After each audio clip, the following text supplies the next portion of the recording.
Hey folks, this is Matt once again coming at you with another James Bond film. Last one I talked about was A View to a Kill, which I know I was running out of time at the end of that.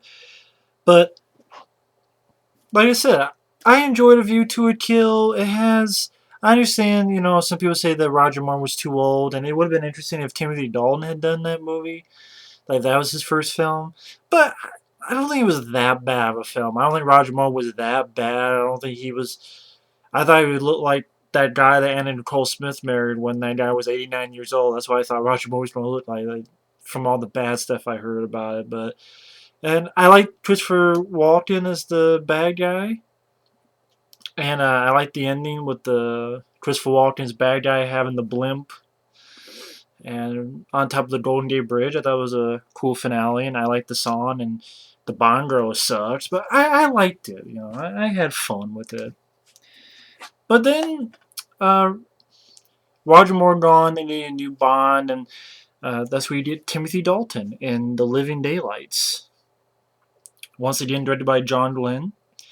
Now, Timothy Dalton, they actually asked for him to play James Bond on way back on Her Majesty's Secret Service, and he said, I'm just too young for the role." He was like 24 or something at the time. But he felt he was too old, and they approached him a few other times. And then for this film, they approached a couple actors. One was Sam Neill. They thought, hey, maybe Sam Neill. And Sam Neill even screen tested, and from the screen test that they showed, he was actually pretty good, Sam Neill. But everybody liked Sam Neill except the producer, the big guy, Broccoli. He didn't like Sam Neill. Then there was talks of Pierce Brosnan. Pierce Brosnan was going to do this film because he had a TV show called Remington Steele, and it was pretty much canceled. And, of course, all this talk of, oh, Pierce Brosnan going to be Bond? There's like the people who made Remington Steele, they had like a 60-day clause that, if they wanted, they could make Pierce Brosnan do another season if they renew it. And like on day 58 or something, like, hey, nope, we're going to renew it. Sorry. And then they're like, well, maybe we can let you use them if you work around our schedule, and maybe. And the producer's like, no, we're like, we're not going to share with you and that type of thing. So, and what's fucking funny is then the show only lasted like 5 episodes, and it was canceled again for good. So Pierce Brosnan kind of got screwed. But you had Timothy Dalton, and Timothy Dalton gets shit on a lot, and I don't know why. Timothy Dalton, I think, does a good job. I don't know why people shit on this guy. Unfortunately, he only got to do 2 films. Not because of the movies, but because of a lawsuit, which I'll probably get to when License to Kill comes around. But Timothy Dalton does a good job, and people are like, oh, he's too serious, he's too grim. Honestly, what they did was they went back to the original James Bond novels by Ian Fleming. In fact, the guy who plays Q, Desmond Llewellyn, like around one of the Pierce Brosnan ones, they were interviewing him. The gadget guy, Q. They were asking him about each person who played Bond, and they got to Timothy Dalton, and the guy who played Q himself, Desmond Llewellyn, said that Timothy Dalton, to be honest, was the closest to the Ian Fleming novel character of James Bond. The original novels of James Bond was pretty much what Timothy Dalton played. And a lot of people who are really, really into James Bond said the same thing.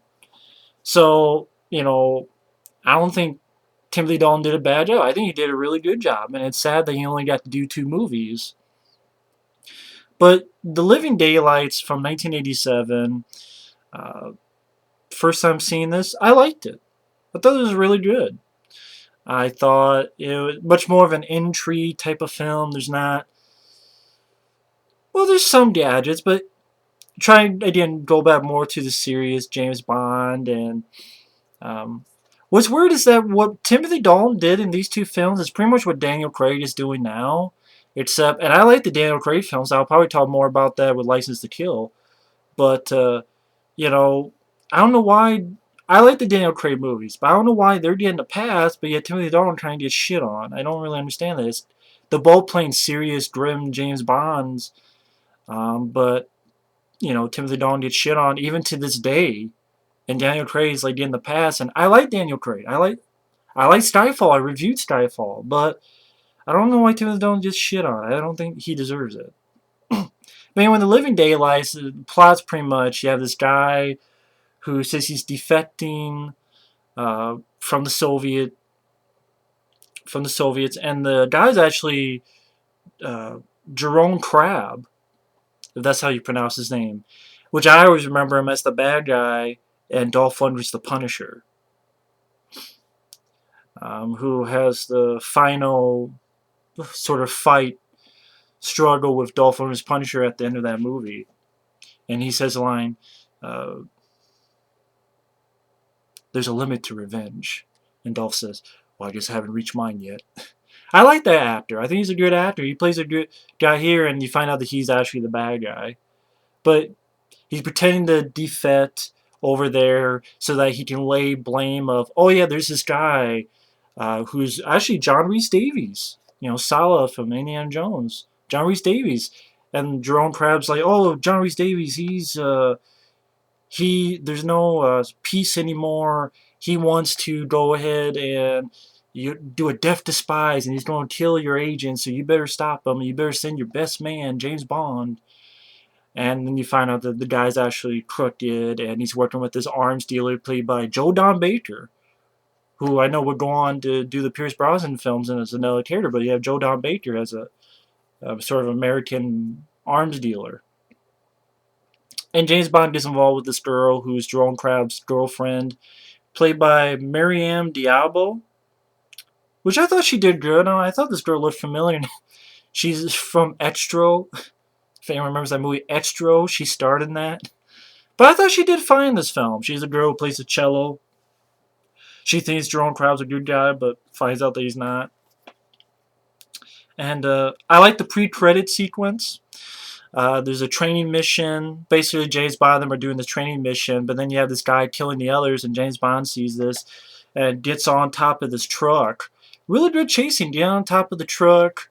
And Timothy Dalton did, in both films that he did, a lot of his own stunts. Not all of it, of course, but you can tell that he's really into the action. He's really doing a lot of his stuff, which is cool.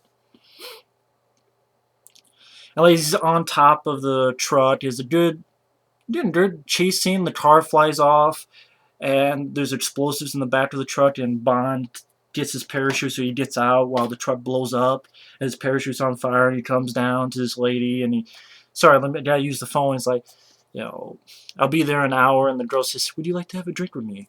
Better make that too. And then you have the opening, which actually the song is from Aha. For those who don't know that band, they're the guys who go, take on me, take on me. The song is the living daylights. That's probably the only part it's so-so. It's okay. It's an okay song. It's not one of my favorites, but it's an okay song. I like the bit, the living daylights. For some reason, it's popping in my head. Don't fear the reaper. I don't know why. But, like I said, he's aiding this guy, Jerome Crab, and you think this girl's a sniper, but you find out she's using blanks, and it's actually the guy's, Jerome Crab's girlfriend, to make it seem the defection more obvious, but he's really lying. I like the bit where James Bond, in order to get this guy out, he puts him in this pipe, and he flies through the pipe to get across the border. And you have Q, and I like one of his gadgets, like they're making for the Americans. It's a stereo that shoots a rocket. It's called a ghetto blaster. I like that bit. But then Jerome Crab gets abducted later on. You actually have the Aston Martin coming back in this film, the car, the Aston Martin. I like the chasing these in this car, Aston Martin with this girl, and the laser actually shoots off pretty much the top part of this car, so it flies off and the wheels are just left there. Pretty much cuts the wheels right off the car. I like that with the laser. And really good action scene where, Aston Martin shoots missiles, get through a barricade. Uh, they drive into this building. They're caught in this building, and they're still driving, carrying this building, across this frozen lake. And actually, one of the tires gets cut off, gets shot off. So he swerves around and he cuts a big hole so that the bad guys fly in, or like the guy shooting them flies in, and then actually, uh, the car almost kind of turns into a snowmobile where its tire gets like certain tracks so it can go through snow better. I like that little bit of business. Then it actually has a rocket boost that goes off and it will go downhill. And then it's still going because James Bond takes a cello case and they both get in and fly down the mountain. I thought it was really entertaining action sequence, some really good stunt work. I like the cast. I like seeing John Rhys Davies pretty much playing an ally for James Bond because you realize that John Rhys Davies really isn't the bad guy. So basically, what happens is they faked his assassination, uh, make it appear that James Bond killed him when he didn't. One thing leads to another. He gets captured, taken to a prison in Afghanistan, because that's when the Soviets were against Afghanistan. And, around the same time Rambo 3 came out. Rambo 3, I think, was 88. This was 87. So it was around that time the Soviets were against Afghanistan. And I like the bit that, James Bond, like, Q gave him this car keys that if he does a certain whistle, if he does one, it's a bomb. But if he does another, it's a stun gas. I like that bit of business. Gets out, frees this guy, and you find out that this guy is actually with this group of rebels. And they help James Bond get to this cargo plane. Because Jerome Crabb, like, he wants basically John Rhys Davies dead and wants all this shit happening. But he's also dealing with opium as well.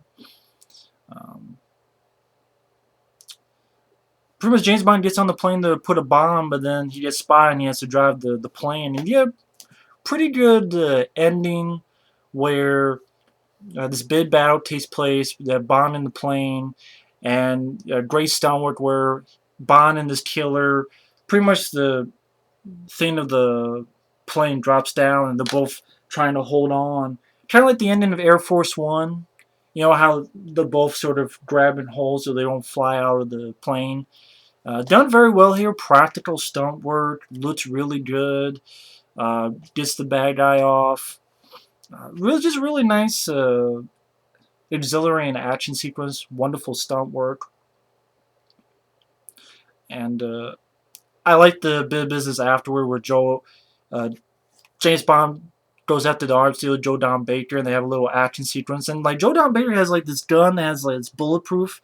And for some reason, James Bond is shooting at trying to hit his head. I'm like, Bond, shoot at the rest of his body. Shoot him in the knee. Shoot him in the stomach.